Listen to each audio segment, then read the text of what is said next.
اهدنا الصراط المستقيم صراط الذين أنعمت عليهم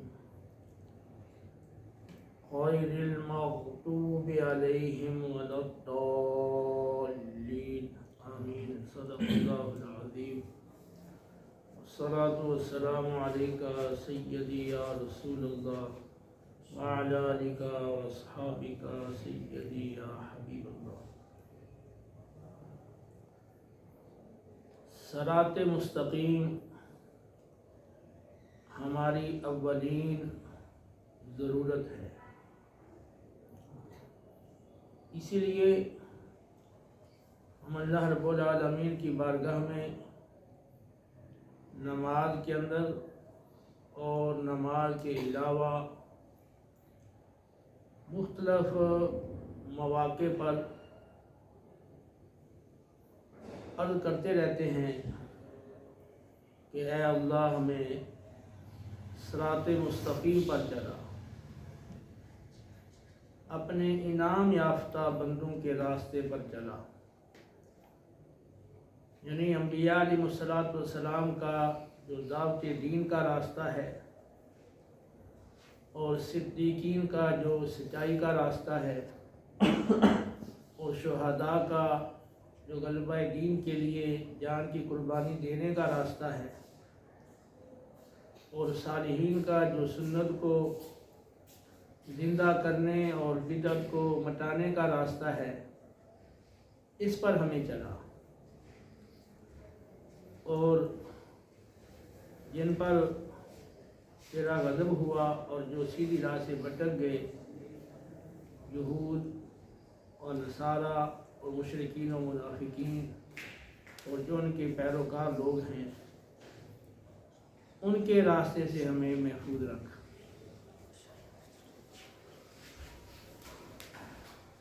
تو عمل صالح وہ عمل ہے جو سنت کے موافق ہو، اور جو عمل سنت کے مخالف ہے وہ عمل فاسد ہے. اس حوالے سے امر بالمعروف اور نہی عن المنکر کو بہت بڑی اہمیت حاصل ہے. صالحین در حقیقت وہی لوگ ہیں جو خود اللہ تعالیٰ کے احکام پر عمل کرتے ہیں اور دوسروں کو عمل کی ترغیب دلاتے ہیں، اللہ تعالیٰ کی نافرمانی سے خود بچتے ہیں اور دوسروں کو بچنے کی ترغیب دلاتے ہیں. اور یہ نہایت ہی اہم فریضہ ہے.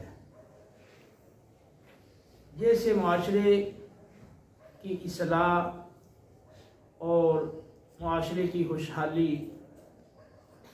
اور فلاح و بہبود وابستہ ہے، جس معاشرے کے اندر امر بالمعروف اور نہی عن المنکر کے فریضے کو پوری طرح سر انجام دیا جاتا ہے، خصوصاً دیندار طبقہ جب اس فریضے کو مکمل طور پر سر انجام دیتا رہتا ہے تو وہ معاشرہ اصلاح پر قائم رہتا ہے. اس میں اگر کچھ بگاڑ آتا بھی ہے تو ان کی برکت سے وہ دور ہو جاتا ہے. اور جس معاشرے کے اندر اس اہم فریضے سے غفلت برتی جائے، کوتاہی برتی جائے، تو پھر وہ فساد جو پہلے آگ کی چنگاری کی مثل ہوا کرتا ہے، وہ بڑھتے بڑھتے بہت بڑی آگ کی شکل اختیار کر لیتا ہے اور وہ پورے معاشرے کو اپنی لپیٹ میں لے لیتا ہے. تو اس حوالے سے ہمارے معاشرے میں کوتاہی اور غفلت بہت زیادہ پائی جاتی ہے. آج ہم اس پر گفتگو کریں گے.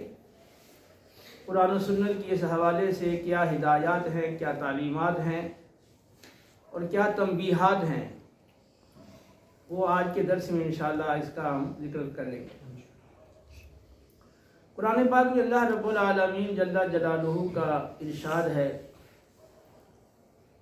کانوا لا یتناہون عن منکر فعلوہ لبئس ما کانوا یفعلون۔ وہ لوگ جو برائی کرتے تھے اس سے ایک دوسرے کو روکتے نہیں تھے، اور ان کا یہ کام بہت ہی برا تھا۔ اللہ رب العالمین نے سورۃ المائدہ کی اس آیت میں بنی اسرائیل کے ان لوگوں کی مذمت فرمائی ہے جو اپنی آنکھوں سے برائی دیکھ کر بھی اسے روکتے نہیں تھے، اس سے منع نہیں کرتے تھے۔ اور اسی حوالہ سے ابو داؤد اور ترمذی اور مسند احمد میں روایت ہے، رسول اللہ صلی اللہ تعالی علیہ وسلم نے ارشاد فرمایا، بنی اسرائیل میں خرابی کی اور نقص کی ابتدا اس طرح ہوئی کہ شروع میں جب ان لوگوں میں سے کچھ نے برائی اور گناہ کرنا شروع کیے تو اسی قوم کے دوسرے لوگوں نے انہیں روکا اور کہا کہ اے اللہ کے بندے، اللہ سے ڈرو اور اس نافرمانی کو چھوڑ دو، یہ کام تمہارے لیے قطعاً حلال نہیں ہے۔ پھر اس کے بعد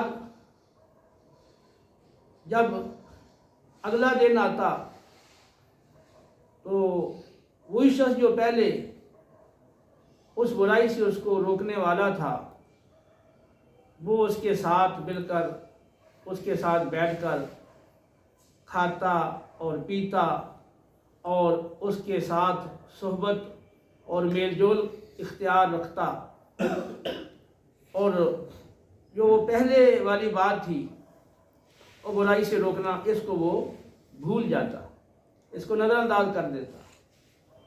حالانکہ جب برائی سے روکا گیا اور وہ برائی سے باز نہیں آیا اور وہ اس برائی پر قائم ہے، تو اس کا تقاضا یہ تھا کہ وہ اسے دوری اور کنارہ کشی اختیار کرتا۔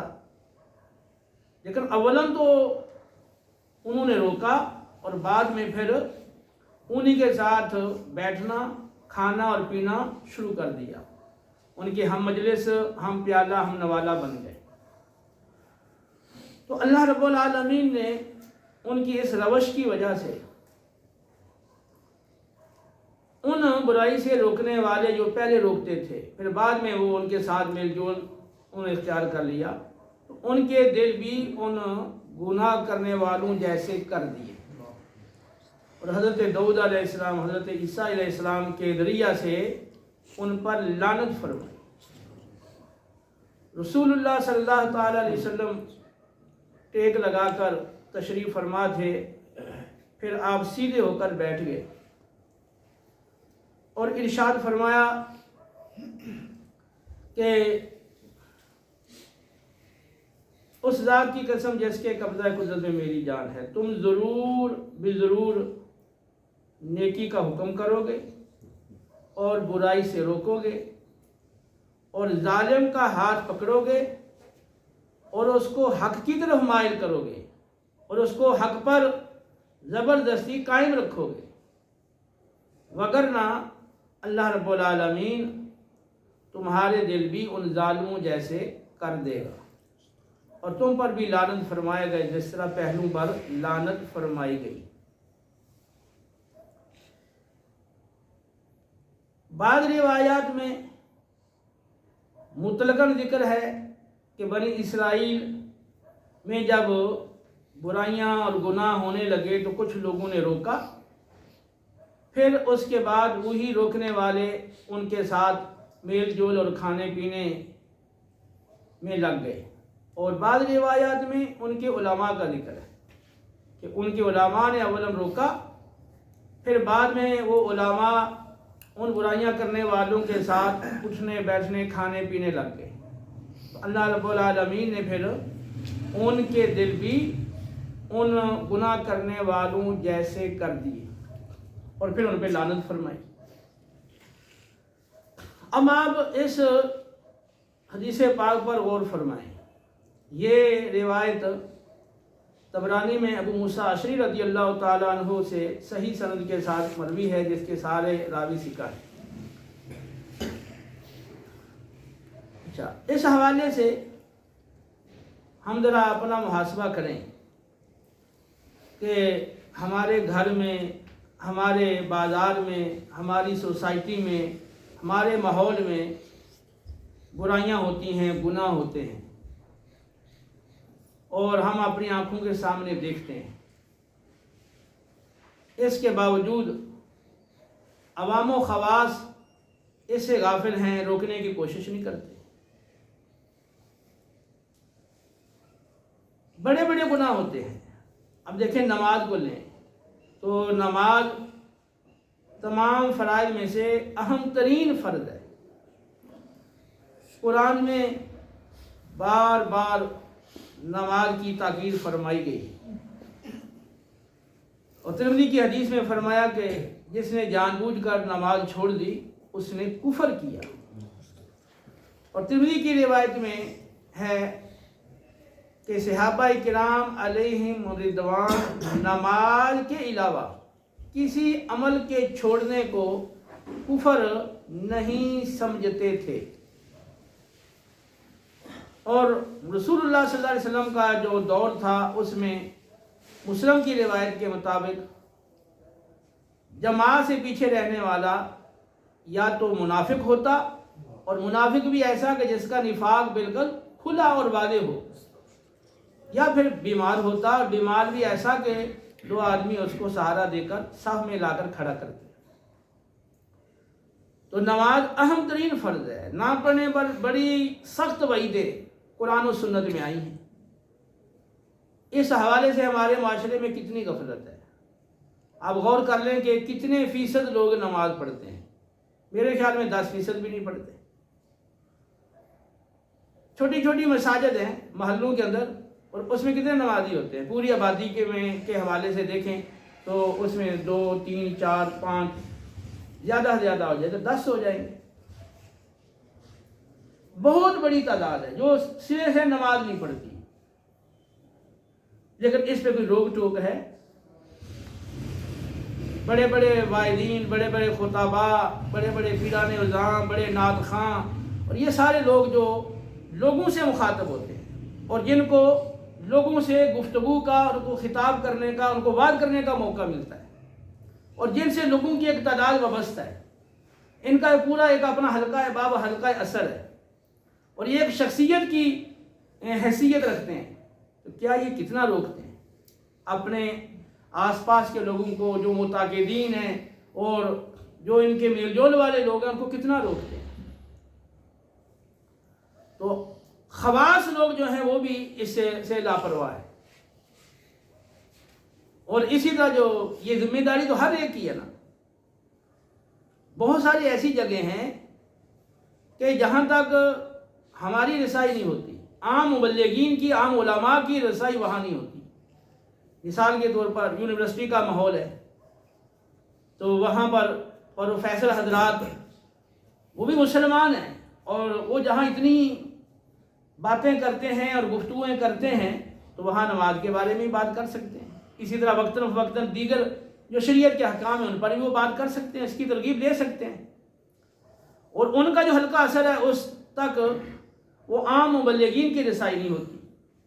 میڈیکل کالج ہیں، وہاں بڑے بڑے ڈاکٹر ہیں، پروفیسر ہیں، تو اب ان کا ایک حلقہ اثر ہے، تو وہاں تک عام لوگوں کی رسائی نہیں ہے، ان کی رسائی ہے، اور وہ وہاں پر اگر یہ احکام شرع سکھائیں اور امر بالمعروف کریں، نہی عن المنکر کریں، وہ احسن انداز سے کر سکتے ہیں، جس کا اثر بھی ان کا حلقہ قبول کرے گا۔ اسی طرح ایس ایچ او ہے، ایس پی ہے، ڈی ایس پی ہے، دیگر افسران ہیں، مختلف اداروں کے سربراہ ہیں، اسی طرح وزراء ہیں۔ تو اب ہر شخص کا ایک اپنا عہدہ ہے، اور اس عہدے کے لحاظ سے اس کا ایک اپنا حلقہ اثر ہے، اور اس کے حلقہ اثر میں اسی کی رسائی ہے، اور اسی کی بات زیادہ مؤثر ہے، اور وہ اگر دین کی بات کرے تو اس کی دین کی بات بھی لوگ قبول کریں۔ باقی عام جو دیندار طبقہ ہے اس کی وہاں تک رسائی نہیں ہے۔ اب مثال کے طور پہ جو وزراء ہیں، تو اب علماء کی تو رسائی نہیں ہے کہ وزراء کے پاس جا کر ان کو وہ دعوت دیں، ان کو سمجھائیں، ان کی ذہن سازی کریں، ان کو نماز کے لیے آمادہ کریں، محرمات سے روکیں۔ اب وہ ان کے ماحول کے لوگ ہی یہ کام کر سکتے ہیں۔ اب اسمبلی کے اندر جو اسمبلی والے لوگ ہیں وہی بات کر سکتے ہیں، لیکن آپ دیکھ رہے ہیں کہ یہ تو ساری چیزیں بعد کی ہیں۔ خاص جو مسجد کا ماحول ہے، اور مسجد میں جمعۃ المبارک کا درس ہو رہا ہے، مسجد میں میلاد کی محفل ہو رہی ہے، دیگر محافل ہو رہی ہیں، کل خوانی ہے، 40واں ہے، 11ویں ہے، اور دیگر بہت سارے اس طرح کے جو پروگرام ہیں، دینی پروگرام ہیں، اور اس میں دینی لوگ موجود ہوتے ہیں سٹیج کے اوپر، ہاں وہ قراء ہیں، ہاں وہ نعت خواہ ہیں، یا پیر حضرات ہیں، یا علماء اور خطباء ہیں۔ تو ان میں بڑی تعداد ہے جو نیکی کا حکم نہیں کرتی اور برائی سے نہیں روکتی، جبکہ جو یہ دینی لوگ ہیں ان کا تو خاص منصب ہی ہے۔ اگر ایک جو علوم دینیا کا ایک اگر ٹیچر ہے، مدرس ہے، اور ایک مفتی ہے، شیخ الحدیث ہے، اور ایک خطیب ہے، واعظ ہے، اگر وہ بھی وعظ و نصیحت نہیں کرے گا، وہ بھی نہیں سمجھائے گا، امر بالمعروف نہیں کرے گا، نہی عن المنکر نہیں کرے گا، تو پھر اور کون کرے گا؟ اس لیے ان کی مذمت زیادہ فرمائی گئی ہے۔ اس آیت میں تو مطلقاً سب کی مذمت ہے، جو برائی دیکھ رہے ہیں لیکن روکتے نہیں ہیں، تو ان کی مذمت فرمائی گئی ہے۔ تو جو علماء و مشائخ ہیں ان کے لیے الگ سے ایک خاص آیت آئی اسی حوالے سے، لولا ينهاهم الربانيون والاحبار عن قولهم الاثم واكلهم السحت لبئس ما كانوا يصنعون۔ علماء و مشائخ لوگوں کو بری بات کہنے سے اور حرام کھانے سے کیوں نہیں روکتے؟ یہ برا کام کر رہے ہیں۔ تو یصنعون لفظ یہ صنعت سے ہے، اور صنعت والا جو عمل ہوتا ہے وہ انسان کی عادت بن جاتا ہے۔ تو گویا کہ ان کی یہ جو عادت بن چکی ہے کہ وہ برائی سے روکتے ہی نہیں ہیں دیکھ کر، تو یہ بہت برا کام ہے ان کا۔ تو اب یہاں دیکھیں کہ اللہ نے خاص علماء اور مشائخ کا ذکر فرمایا۔ ربانیون اللہ والے، عابد لوگ، زاہد لوگ، گوشہ نشینی اختیار کر کے عبادت میں مصروف رہنے والے لوگ، جن کو آپ مشائخ کہتے ہیں، پیر کہتے ہیں، اور احبار، حبر کی جمع حبر کہتے ہیں بہت بڑے عالم کو۔ جو علماء ہیں اس میں محدثین ہوں، مفسرین ہوں، مفتیان ہوں، شیوخ احادیث ہوں، علماء ہوں، وہ سارے اس کے اندر آتے ہیں۔ اب ان لوگوں کو فرمایا جا رہا ہے کہ یہ علماء و مشائخ لوگوں کو بری بات کہنے سے کیوں نہیں روکتے؟ اب بتائیں معاشرے میں بری باتیں ہو رہی ہیں نہیں ہو رہی؟ زبان کا غلط استعمال ہو رہا ہے نہیں ہو رہا؟ معاشرے میں دیکھیں گالی گلوچ، غیبت، چغلی، جھوٹ، اور اسی زبان سے دھوکہ دہی اور جھوٹی قسمیں کھانا، اور جھوٹی گواہیاں دینا، جھوٹے فیصلے کرنا، اور اس زبان سے دوسروں کی دل آزاری کرنا، اور نہ جانے کہ اس زبان سے کیسے بڑے بڑے گناہ وہ ہو رہے ہیں، یہاں تک کہ لوگ اس زبان سے کفر بھی بکتے ہیں۔ اب یہ زبان سے بری باتیں کہتے ہوئے دیکھ رہے ہیں، سن رہے ہیں، لیکن نہیں روکتے۔ اور اسے عقل مسحت، حرام کھانے سے، لوگ رشوت کھا رہے ہیں، سود کھا رہے ہیں، اور ناپ تول میں کمی کر کے، اور جھوٹ اور دھوکہ فراڈ کر کے مال کما رہے ہیں، اور اس وراثت میں لوگوں کا، دوسرے کمزور وارثوں کا حق وہ ہڑپ کر رہے ہیں، دوسروں کی جائیدادیں غصب کر رہے ہیں، چوری کے ذریعے، ڈکیتی کے ذریعے، اور بہت سارے دیگر ناجائز ذرائع کے ذریعے وہ مال لوگ کما رہے ہیں اور کھا رہے ہیں۔ بعضوں نے وہ پیشے اختیار کر لیے جو سرے سے مطلقاً ناجائز ہیں. اب ناچ گانا ہے اور اس طرح کے فلمیں ڈرامے ہیں اور اس طرح کی جو خرافات والا پیشہ جنہوں نے اپنا لیا اور اسی سے وہ اپنا کما رہے ہیں. تو ایک بڑی تعداد ہے جو حرام ذرائع سے مال کما رہی ہے. تو اب وہ لوگ اس معاشرے میں موجود ہیں، یہ حضرات دیکھ رہے ہیں اپنی آنکھوں سے اور ان کو علم ہے لیکن روکتے نہیں ہیں. تو قرآن کہہ رہا ہے کہ یہ ان کا نہ روکنا یہ بھی ایک برائی ہے. برائی دیکھ کر قدرت ہو اس کے باوجود نہ روکنا یہ بھی ایک جرم ہے. تو قرآن ایسے لوگوں کی مذمت کرتا ہے جو برائی دیکھ کر اس کو نہ روکے. اور پھر جب برائی کو روکا نہیں جاتا تو برائی وہ کم ہونے یا ختم ہونے کی بجائے وہ بڑھتی چلی جاتی. جیسے آگ ہے تو اگر چنگاری ہے تو اب تھوڑا تھوڑا بڑھتی رہے گی. اگر آپ اس کو بجھا دیں گے تو اس سے ہونے والا جو نقصان ہے اس سے آپ محفوظ ہو جائیں گے. اور اگر نہیں بجھاتے تو بڑھتے بڑھتے پھر کیا ہوگا، آگے بڑے بڑے نقصان اس سے وہ پیدا ہوں گے.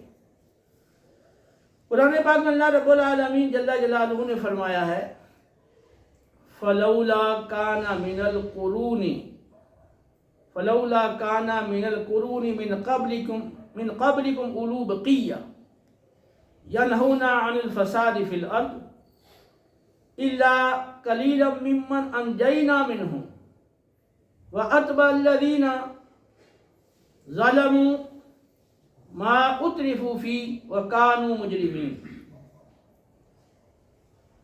فرمایا کہ تم سے پہلی امتیں جو گزری ہیں ان میں ایسے اہل خیر اور ایسے نیک لوگ اچھے لوگ کیوں نہیں ہوئے جو انہیں زمین کے اندر فساد پھیلانے سے، برائیاں کرنے سے، گناہ کرنے سے روکتے.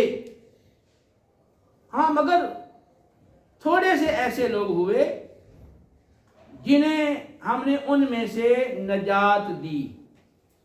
یعنی تھوڑے لوگ ہوئے ہیں جو فساد سے، برائی سے اور معصیت سے روکتے تھے، ان کو ہم نے ان قوموں میں سے نجات دے دی تھی. باقی جو قومیں تھیں ان کو ہم نے ہلاک کر دیا تھا.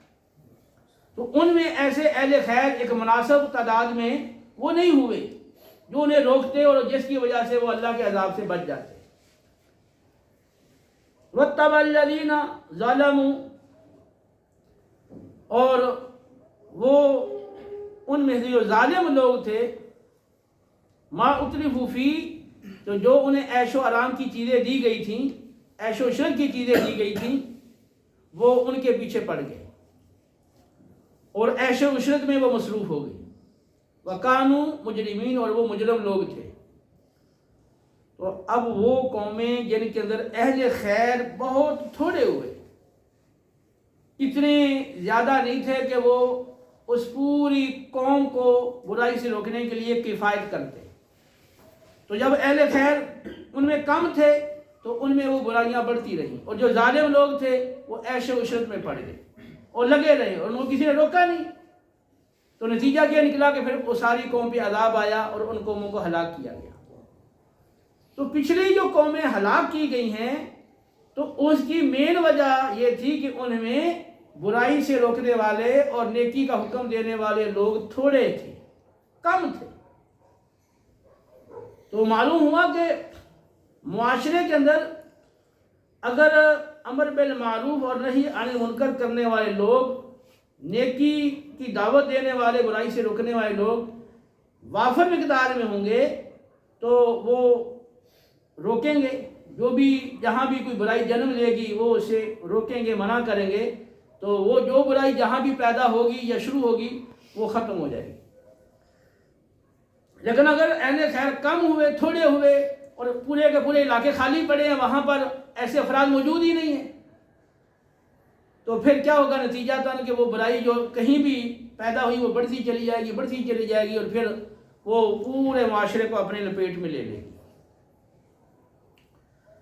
نبی کریم صلی اللہ علیہ وسلم نے اس کو ایک بڑی اچھی مثال کے ذریعے سے سمجھایا ہے. صحیح بخاری کی روایت ہے. حضرت نعمان بن بشیر رضی اللہ تعالیٰ عنہ کہتے ہیں کہ رسول اللہ صلی اللہ علیہ وسلم نے فرمایا اللہ کے حدود کی حفاظت کرنے والے اور اللہ کی حدود میں سستی کرنے والے، یعنی اللہ کے احکام پر بھرپور عمل کرنے والے اور اللہ کے احکام پر عمل میں سستی اور کوتاہی برتنے والے، ان کی مثال ان لوگوں کی طرح ہے جنہوں نے جہاز میں بڑی کشتی میں سوار ہونے کے لیے آپس میں قرعہ اندازی کی. بعض کے حصے میں اوپر والی منزل اور بعض کے حصے میں نیچے والی منزل آئی، اور جب وہ اپنے کشتی میں اپنے جہاز میں سوار ہو گئے تو دوران سفر نچلی منزل والے وہ پانی حاصل کرنے کے لیے اوپر والی منزل میں جاتے تھے، اور اوپر والی منزل کے لوگوں کو نیچے سے آنے والے لوگوں کی وجہ سے اذیت محسوس ہوتی تھی، تکلیف محسوس ہوتی تھی. تو نچلی منزل کے کسی فرد نے کلہاڑا پکڑا اور اس جہاز میں، اس کشتی میں کلہاڑے کے ذریعے سے سوراخ کرنا شروع کر دیا. اب اوپر والی منزل کے لوگ اگر اس کا ہاتھ پکڑ لیں اور اس کو سوراخ کرنے سے روک لیں تو وہ خود بھی بچ جائیں گے اور اس سوراخ کرنے والے شخص کو بھی بچا لیں گے. اور اگر وہ اس کو اس کی حالت پہ چھوڑ دیتے ہیں اور یہ کہتے ہیں بھی اپنے حصے کی منزل میں جو چاہے کرے، ہمیں اسے کیا غرض ہے، تو جب وہ سوراخ کرے گا تو نتیجہ کیا ہوگا؟ پانی جہاز میں داخل ہوگا اور نتیجہ تن یہ سوراخ کرنے والا بھی ڈوبے گا اور اس کے ساتھ دوسرے لوگ بھی ڈوب جائیں گے. یہ بخاری کی روایت ہے. رسول اللہ صلی اللہ علیہ وسلم نے یہ مثال دے کر، بڑی خوبصورت مثال دے کے آپ نے سمجھایا کہ اگر برائی ایک شخص کر رہا ہے تو دوسرے لوگ اس کا ہاتھ پکڑ لیتے ہیں اور اس کو برائی سے روک لیتے ہیں تو نتیجہ کیا ہوگا؟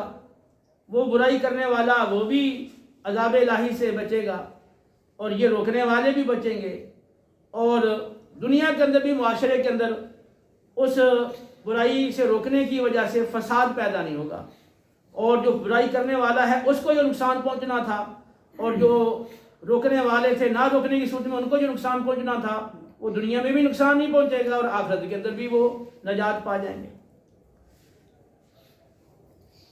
تو اگر اس کو وہ نہیں روکتے تو پھر کیا نتیجہ ہوگا؟ وہ جو معاشرے میں فساد بڑھے گا، برائی بڑھے گی، تو ایک تو وہ معاشرے کو نقصان پہنچے گا، جس نے برائی کی ہے کرنے والے ہیں وہ بھی اس کی ذات میں آئیں گے، اور جنہوں نے روکا نہیں ہے وہ بھی اس کی ذات میں آئیں گے.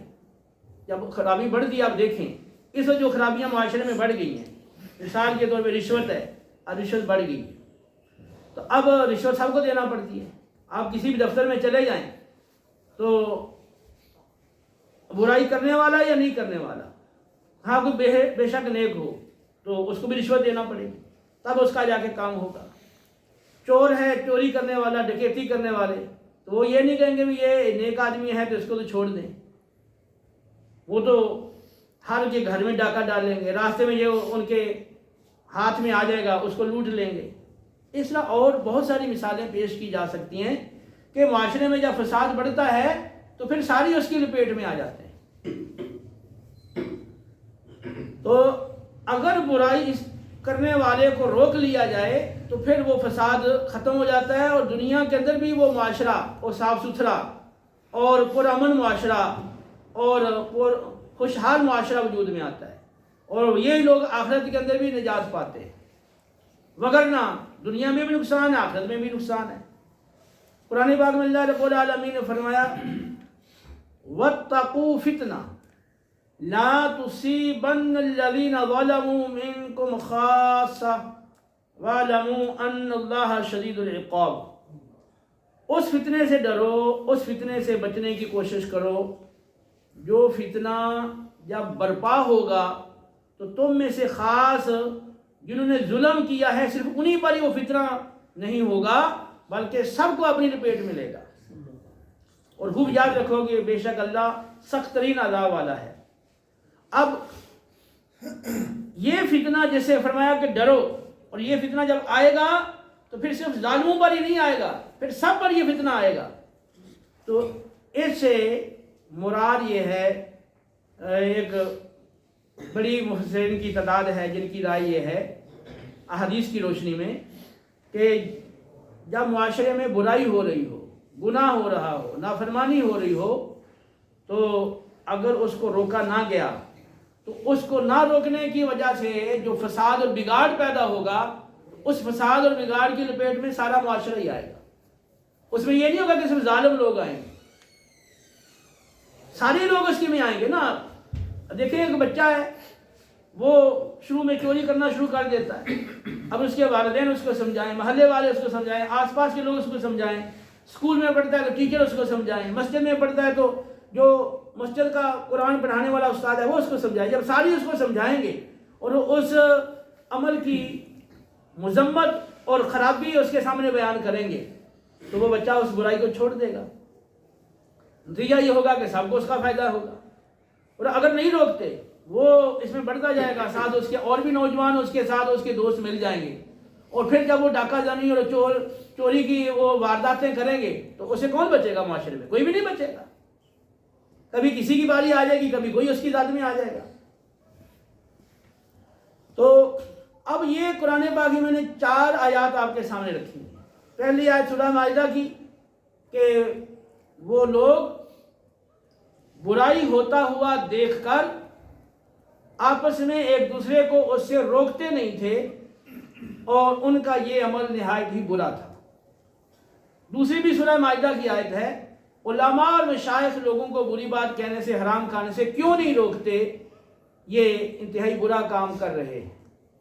اور تیسری آیت، تم سے پہلے جو امتیں ہو گزری ہیں ان میں ایسا کیوں نہیں ہوا کہ اہل خیر اور بھلائی والے اور اچھے لوگ، نیک لوگ ہوتے جو لوگوں کو زمین میں فساد کرنے سے، برائی سے، گناہ سے روکتے۔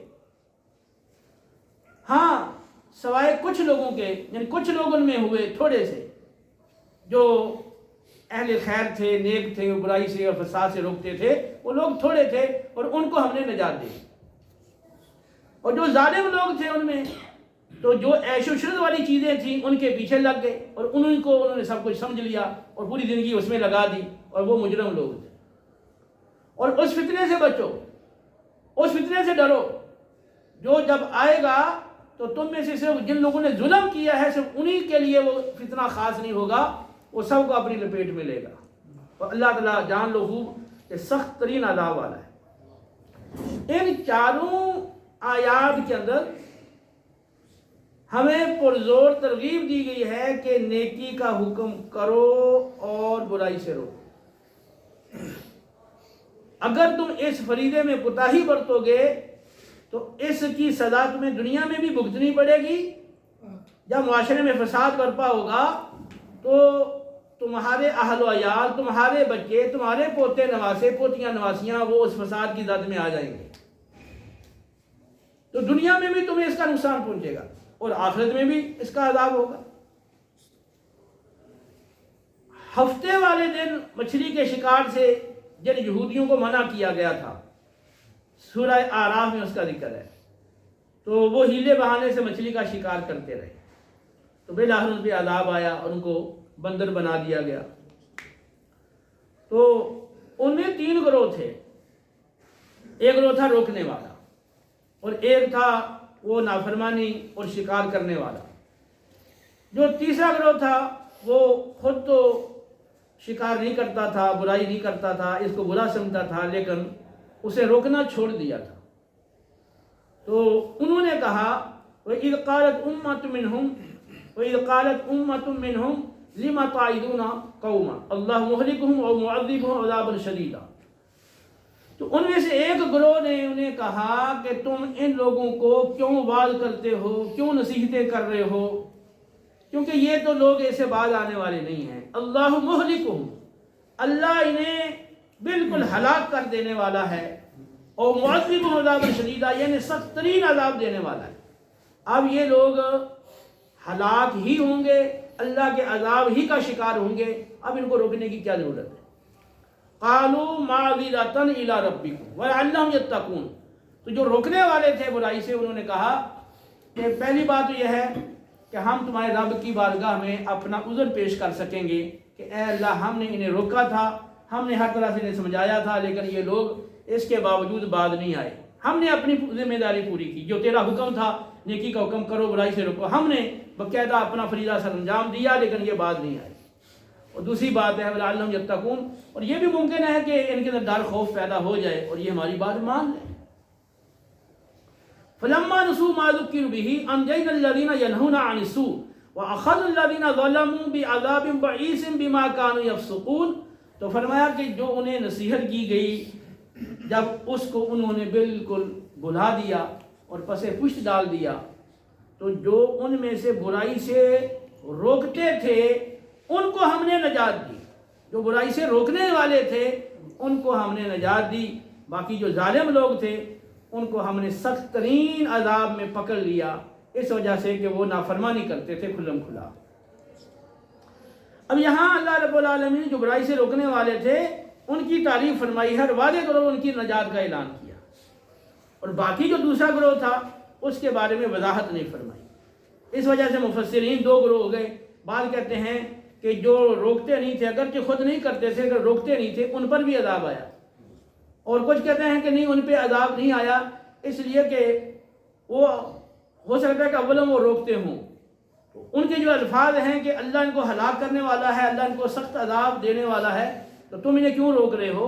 ایسے معلوم ہوتا ہے کہ وہ مایوس ہو گئے تھے کہ اب یہ لوگ ہماری بات نہیں مانیں گے، ہم کو ہر طرح سے سمجھا لیا ہے، تو اس وجہ سے ان پہ عذاب نہیں آیا، لیکن اللہ نے ان کا ذکر یہاں نہیں کیا، اور جو روکنے والے تھے ان کا واضح انداز میں ان کی نجات کا اعلان کیا۔ تو مطلب یہ ہے پیچھے جو میں نے آیت پڑھی تھی کہ پہلی امتوں کے اندر ایسے اہل خیر کیوں نہیں ہوئے جو لوگوں کو زمین میں فساد کرنے سے روکتے، الا قلیلا، ہاں مگر تھوڑے لوگ ہوئے، ممن انجینا منہم، تو وہ تھوڑے ہوئے جن کو ہم نے ان میں سے نجات دی، یعنی باقی قوموں کو ہلاک کیا گیا اور جو برائی سے روکنے والے تھے، فساد فی الارض سے روکنے والے تھے، ان کو ہم نے نجات دی۔ تو قرآن پاک کی ان آیات پہ آپ غور کریں، تو یہ آیات واضح طور پر مطالبہ کر رہی ہیں کہ ہر شخص اپنی قدرت کے مطابق جب بھی برائی دیکھے تو اسے روکنے کی کوشش کرے۔ نبی کریم علیہ السلام نے فرمایا، ترمذی کی حدیث ہے، فرمایا کہ تم ضرور بضرور نیکی کا حکم کرو گے اور برائی سے روکو گے، وگرنہ اللہ تعالیٰ تم پر عذاب بھیجے گا۔ پھر تم میں سے جو لوگ اللہ کی بارگاہ میں دعائیں کریں گے، اگرچہ وہ نیک بھی ہوں، جو لوگ بھی دعائیں کریں گے تو اللہ ان کی دعا کو قبول نہیں فرمائے گا۔ اب یہاں پر آپ دیکھیں کہ نیکی کا حکم کرنا، برائی سے روکنا، فرمایا یہ تم نے کرنا ہے، یہ کام ہے تمہارا، اور اگر نہیں کرتے ہو تو پھر نتیجہ کیا ہوگا کہ سب پر عذاب بھی آئے گا اور اللہ تمہاری دعاؤں کو بھی قبول نہیں کرے گا۔ تو ان نصوص سے یہ بات بالکل واضح ہے کہ نیکی کا حکم کرنا، برائی سے روکنا ہر ایک پر اپنے علم اور قدرت کے مطابق لازم اور ضروری ہے۔ سیدنا ابو بکر صدیق رضی اللہ تعالیٰ عنہ سے روایت ہے، ابو داؤد کے اندر، آپ نے خطبہ دیا اور آپ نے قرآن پاک کی آیت پڑھ کے فرمایا کہ تم لوگ اس آیت کا غلط معنی لیتے ہو، یا ایھا الذین آمنوا علیکم انفسکم، کہ اے اہل ایمان تم اپنی فکر کرو، لا یضرکم من ضل اذا اہتدیتم، تو جو گمراہ ہو گیا وہ تم کو کوئی نقصان نہیں دے گا جب تم ہدایت پر ہو۔ ابو صدیق رضی اللہ عنہ نے کہا کہ تم اس آیت کا مطلب غلط لے رہے ہو، کہ تم کہتے ہو کہ بس ہم خود عمل کریں اور دوسرا کوئی برائی کر رہا ہے تو وہ کرتا رہے، ہمیں کوئی اس کا ضرر نہیں پہنچے گا۔ فرمایا میں نے رسول اللہ صلی اللہ علیہ وسلم کو فرماتے ہوئے سنا کہ جس قوم میں گناہ ہوتے ہوں اور اس قوم میں ایسے لوگ موجود ہوں جو روکنے کی قدرت رکھتے ہوں، اس کے باوجود بھی نہ روکیں، تو قریب ہے اللہ رب العالمین ان سب پر اپنا عذاب بھیجے۔ تو اب یہاں فرمایا کہ جب تم ہدایت پر ہو، تو ہدایت میں بندہ تب ہوگا جب وہ برائی سے روکے گا۔ تو مطلب یہ ہے کہ اے اہل ایمان، تم پر اپنی فکر لازم ہے۔ جب تم ہدایت پر ہو، تم نیکی کا حکم کر رہے ہو، برائی سے روک رہے ہو، اب اگر کوئی تمہاری بات نہیں مانتا اور وہ برائی کر رہا ہے تو اس کا ضرر اس کو پہنچے گا، اب اس کا ضرر تمہیں نہیں ہوگا۔